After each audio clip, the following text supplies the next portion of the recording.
सुप्रिया का रोज किसी न किसी बात पर अपनी बहू तारा से झगड़ा होता ही रहता। दोनों स्वभाव से जिद्दी और अड़ियल थे। दोनों में से कोई भी एक दूसरे के आगे झुकना नहीं चाहता था। फिर एक दिन, तारा कहाँ मर गई थी तू अभी तक? सुबह से शाम हो गई, घर में इतना काम पड़ा है, ये सब छोड़कर कहाँ मौज मस्ती करने गई थी? आपके घर के सारे काम करने का मैंने ठेका नहीं ले रखा। आप भी तो अपने दोस्तों के साथ किटी पार्टी करने जाती हैं, तब तो मैं आपको नहीं टोकती। अरे मैं तेरी सास हूँ, तू मेरी सास नहीं है। सास है तो क्या मुझे चैन की सांस नहीं लेने देंगी आप? बहुत जबान चलने लगी है तेरी आजकल। आने दे मेरे बेटे को घर पर, फिर देख तेरी कैसे क्लास लगवाती हूँ। आपके पास और काम ही क्या है? बाहर पड़ोसियों से मेरी बुराई करना और घर में पति से। हाँ तो अब तेरा काम भी तो ऐसे ही होते हैं ना। तारीफ के लायक कोई भी काम किया है तूने आज तक?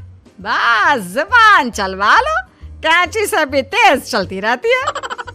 सिर्फ जुबान ही नहीं, हाथ पैर भी चलते हैं, जिनकी वजह से आपको घर में इतनी सफाई देखने को मिलती है, वरना आपको तो अपनी किटी पार्टियों से फुर्सत नहीं मिलती। तो कहना क्या चाहती है? घर का क्या सारा काम तू खुद अकेले करती है? तो और क्या नौकरानी करती है? वैभव को देखते ही उसकी माँ सुप्रिया उसके पास आती है और कहती है, बेटा वैभव, अच्छा हुआ जो तू आज जल्दी घर आ गया। देखना तेरी बीवी सुबह से मुझसे लड़ी जा रही है। माँ की बातें सुनकर वैभव तारा को जोर जोर से आवाजें देने लगता है। क्या हुआ जी, इतना चीख क्यों रहे हो? तारा, तुमने आज फिर माँ से लड़ाई की? अरे लड़ाई मैंने नहीं की, शुरुआत पहले इन्होंने की थी। समझा दीजिए अपनी माँ को। मुझे कहीं भी आते जाते टाइम टोके नहीं, वरना मैं अपना सामान बांधकर मायके चली जाऊंगी। इतना कहकर तारा वहां से चली जाती है। ये सब क्या चल रहा है माँ? किसी दिन मैं आप लोगों के चक्कर में जरूर पागल हो जाऊंगा। आप लोग कभी प्यार से क्यों नहीं रहते? अरे वो हमेशा मेरी बातों का उल्टा जवाब देती है बेटा। अब तू ही बता मैं क्या करूं? तो आप उसे ताने मारती ही क्यों है माँ? वाह बेटा वाह, तुझे मेरे ताने दिखते हैं, उसका बात करने का तरीका नहीं दिखता। देखा नहीं वो किस तरह से बात करती है मुझसे। मुझे माफ कीजिए माँ, मुझे आप दोनों के बीच में पड़ना ही नहीं है। आप दोनों ही एक जैसे हो। इतना कहकर वैभव वहां से चला जाता है। वैभव के जाने के बाद सुप्रिया सोच में पड़ जाती है। धीरे धीरे समय बीतने लगता है और एक दिन सुप्रिया को पता चलता है कि उनके गांव में एक महात्मा ठहरे हुए हैं जो वशीकरण करना जानते हैं। तो सुप्रिया भागते हुए उन बाबा का पता ढूंढने निकल पड़ती है। इस बात की खबर जैसे ही तारा को चलती है, वो भी उस बाबा की खोज में निकल पड़ती है। अगले दिन सुबह, आज तारा और सुप्रिया दोनों ही बहुत अच्छे मूड में होती है।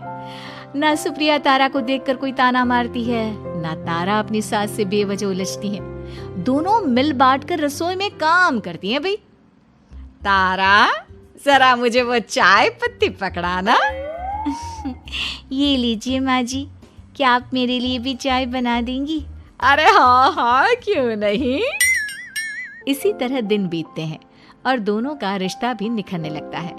ऐसे ही देखते 3 महीने बीत जाते हैं। आजकल ये मैं क्या देख रहा हूँ? अचानक आप दोनों के बीच इतना प्यार कैसे हो गया? एक दिन था जब कभी माँ आप तारा को ताने देते देते नहीं थकती थी, और तारा तुम पहले तो कितना उलझती थी माँ से, तो अब ये अचानक क्या हो गया आप दोनों को? अरे यह सब तो एक बाबा का कमाल है, जिसने मुझे ये ताबीज दिया था। ये ताबीज तो उस बाबा ने मुझे भी दिया था, आपको अपने वश में करने के लिए। इसका मतलब तू भी उस बाबा से मिलने गई थी? आपकी हरकतों की वजह से ही मुझे जाना पड़ा था। ये सब क्या चल रहा है? मुझे तो आप लोगों की कोई भी बात समझ में नहीं आ रही। अरे जैसे ही मुझे पता चला कि हमारे गांव में जाने माने तांत्रिक बाबा आए हुए हैं जो वशीकरण करना जानते हैं, तो मैं बिना देरी किए उनके पास चली गई और बहू को अपने वश में करने की इच्छा उनके सामने रखी, जिससे ये मेरी हर बात माने। बाबा, मैं अपनी बहू से बहुत दुखी हो चुकी हूँ, वो मेरी एक बात नहीं मानती। आप कुछ ऐसा कीजिए बाबा जिससे मेरी बहू मेरी हर बात मानने लगे। पहले आप मुझे अच्छे से बताइए, आपको अपनी बहू से आखिर परेशानी क्या है? बाबा, वो मुझसे कभी प्यार से बात नहीं करती। मैं उसे एक बात सुनाती हूँ तो वो पलट कर 4 बातें सुनाती है। आप कुछ ऐसा कीजिए ना जिससे मेरी बहू सारी बातें मानने लगे। ताबीज देते हुए कहते हैं, ये ताबीज तुम्हें अपने गले में पहनना है और जब तक मैं ना कहूँ तब तक इसे उतारना मत। तो क्या इस ताबीज की मदद से मेरी बहू मेरे वश में हो जाएगी? सिर्फ वश में ही नहीं, इस ताबीज के कारण तुम्हारी बहू तुम्हारे आगे पीछे भी घूमने लगेगी। लेकिन बस तुम्हें कुछ काम करने होंगे। कैसा काम बाबा जी? तुम्हें अपनी जुबान पर काबू रखना होगा। उससे जो भी काम करवाना हो हमेशा प्यार से बात करनी होगी। धीरे धीरे वो तुम्हारी मुट्ठी में आ जाएगी। अरे ठीक है बाबा जी, जैसा आप कहेंगे ठीक मैं वैसा ही करूंगी। ऐसा ही कुछ तो मेरे साथ भी हुआ था जब मैं उस बाबा से मिलने गई थी। बाबा जी, मैं अपनी सास से बहुत तंग आ चुकी हूँ। वो हर रोज़ किसी न किसी बहाने मुझसे लड़ती रहती हैं। आप प्लीज़ कुछ ऐसा करिए ना जिससे मेरी सास सुधर जाए और मुझे बेवजह टोकना बंद कर दे। तारा की ये बातें सुनकर पहले तो बाबा सोच में पड़ जाते हैं। उसके बाद वो तारा को भी काले रंग का ताबीज पकड़ाते हुए कहते हैं, ये लो बिटिया, इसे अपने गले में पहन लो और जब तक मैं तुम्हें इसे उतारने के लिए ना बोलूं तब तक इसे उतारना नहीं। इस ताबीज को पहनने से तुम्हारी सास तुमसे प्यार करने लगेगी और दिन रात तुम्हारे आगे पीछे घूमेगी।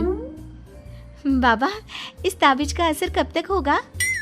अगर तुमने मेरी सारी बातें मानी तो इस ताबीज का असर तुम्हें 2 दिन बाद ही दिखने लगेगा। उसके लिए सबसे पहले तुम्हें अपनी सास को इज्जत देनी होगी, उनके साथ प्यार से बर्ताव करना होगा और अगर कोई भी काम भी करवाना हो तो प्यार से ही बात करनी होगी। फिर देखना वो कैसे तुम्हारे इशारों पर नाचती है। ठीक है बाबा जी, जैसा आपने कहा है मैं ठीक वैसे ही करूंगी। इसका मतलब उस बाबा ने हम दोनों को एक जैसे ताबीज देकर पागल बना दिया।